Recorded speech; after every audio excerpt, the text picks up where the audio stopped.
Pada hari terakhir buku 9, ini kita sampai di Golgota, dekat Yerusalem, suatu tempat yang biasa digunakan untuk melaksanakan hukuman mati. Kalau aku nggak suka ke tempat seperti Golgota, bagaimana dengan kamu? Jujur, Bella nggak ingin dengar apalagi pergi ke sana. Tapi karena Alkitab mengatakan penting, maka harus kita perhatikan. Maukah hamba Tuhan menjelaskan apa yang terjadi di sana? Hati kecil Braham maunya pergi ke tempat yang sangat menarik. Banyak permainan tanpa air mata, tanpa kesulitan apapun. Tapi Mari bersama rendahkan hati untuk menerima penjelasan paling penting tentang apa yang terjadi jika keadilan Allah dinyatakan. Siapa yang harus menerima kutukan? Adik-adik, kita kembali lagi mendengarkan renungan firman Tuhan dari berpetualangan dalam kerajaan Allah. Tema kita hari ini dinaikkan ke atas salib dari Matius 27 ayat 35 sampai 36. Silakan dibuka Alkitabnya jika ada, dan kita terlebih dahulu berdoa. Sekali lagi, biarlah Roh Kudus menerangi kami ya Tuhan, untuk mendengarkan sabda Tuhan. Berilah kami rasa lapar dan haus akan firman Tuhan, sehingga kami boleh dikenyangkan oleh firman-Mu. Di dalam Kristus Yesus kami sudah berdoa. Amin. Nah, adik-adik, ketika iring-iringan itu, di mana Tuhan Yesus membawa salibnya, dan kemudian Simon dari Kirene membantunya untuk membawa salib itu ke atas bukit Golgota. Dan mereka sampailah di atas bukit yang artinya tempat tengkorak. Maka di sana tentara Romawi mulai memakukan tangan Yesus, kaki Yesus dengan kayu, dan menaikkan tiang pancang dari salib itu, dan Yesus pun disalibkan.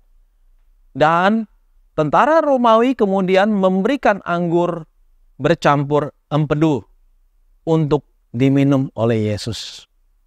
Tuhan Yesus hanya mencicipinya. Dia menolaknya. Sebetulnya apa maksud dari tentara Romawi memberikan anggur asam itu? Sebenarnya kegunaan dari anggur itu adalah supaya minuman itu bisa membuat rasa sakit di tubuh Yesus itu berkurang. Jadi itu semacam minuman obat. Kalau di dalam zaman sekarang itu dikenal dengan painkiller, ya, yaitu obat untuk mengurangi rasa sakit kalau tubuh kita itu sakit. Dan itu biasanya diberikan oleh dokter ketika kita mengalami sakit yang maha berat, yang berat sekali, yang dimana tubuh kita ini rasanya sakit dari semua sendi-sendi, maka diberikanlah obat painkiller. Nah, anggur asam bercampur empedu ini diberikan tentara Romawi kepada Tuhan Yesus. Nah, adik-adik, penderitaan fisik yang dialami oleh Tuhan Yesus itu adalah penderitaan yang sangat-sangat berat sekali, ya. Penderitaan di atas kayu salib itu adalah penderitaan yang sangat berat. Dipertontonkan orang kepada orang banyak seperti seorang penjahat yang maha jahat. Dan benar sekali bahwa di sebelah kiri dan kanan Tuhan Yesus ternyata ada dua orang lagi yang disalibkan. Mereka disalibkan oleh karena mereka memang penjahat kelas berat. Mereka mungkin membunuh, merampok, dan melakukan tindak-tindak kejahatan yang lain. Sehingga mereka itu memang layak, memang pantas untuk menerima hukuman salib. Hukuman yang paling hina dari semua hukuman yang diberikan kepada para penjahat-penjahat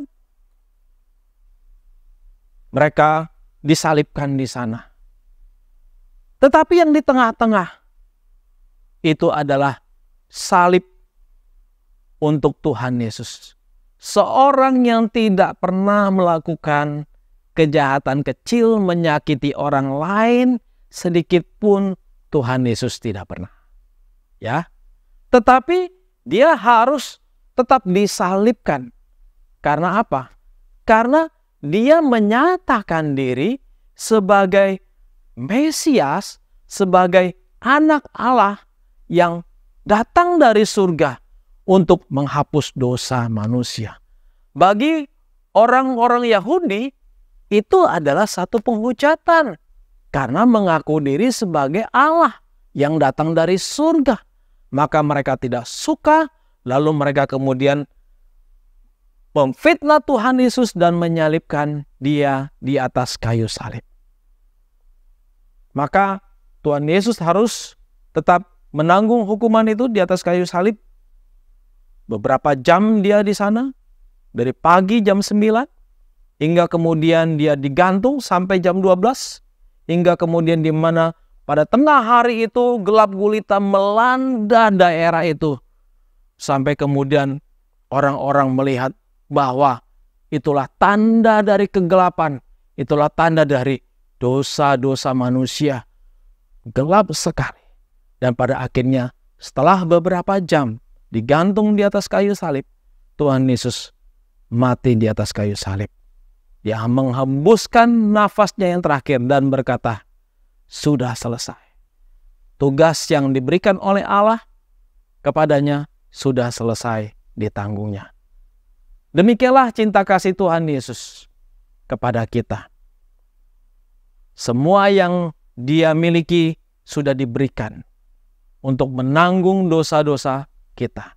Termasuk baju-bajunya, pakaiannya yang dimiliki pun dibagi-bagi oleh tentara-tentara Romawi di bawah sana. Sambil Yesus di atas disalibkan, mereka membagi-bagikannya. Semua yang dilakukan Tuhan Yesus adalah untuk kita, orang-orang berdosa. Kiranya kita boleh makin mengimani Yesus, makin percaya kepada Dia. Teguhkan hatimu, adik-adik. Kalau engkau merasa bahwa engkau susah menderita, datang berdoalah kepada Tuhan Yesus. Ya, Dia sudah mati, menanggung dosa-dosa, dan menebus dosa-dosa kita. Dan Dia akan menolong kita senantiasa. Mari kita bersatu kembali di dalam doa. Ya Tuhan, terima kasih Tuhan Yesus sudah mati bagi kami di atas kayu salib.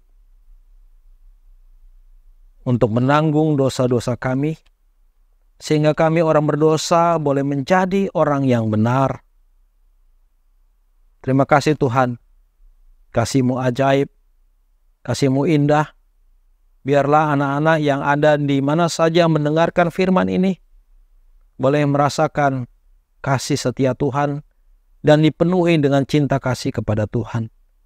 Dengar doa kami di dalam nama Yesus kami sudah berdoa. Amin.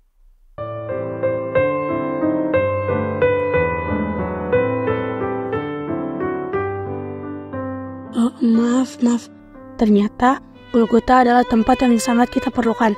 Karena di sana dosa Beram, dosa Bela, dosa Keila, dan dosa semua umat Allah sudah dihancurkan. Bagaimana caranya? Karena di salib yang hina dan memalukan itu Allah mengutuk dosa kita. Ya, hanya melalui penderitaan Kristus yang dilanjutkan dengan penolakan Allah Bapa. Itu berarti kita semua harus mati terhadap dosa oleh iman. Sebenarnya, kitalah yang harus mengalami perlakuan ini selama-lamanya. Tapi, kenapa Kristus rela menanggungnya? Terima kasih Tuhan Yesus. Lanjutkan baca untuk buku ke-10, yaitu Matius 27, ayat 37-44. Mau kan teman-teman juga berdoa agar Tuhan memimpin terus sampai selesai buku ke-16 dan terbentuk wawasan Kristen yang benar di hati kita. Soli Deo Gloria.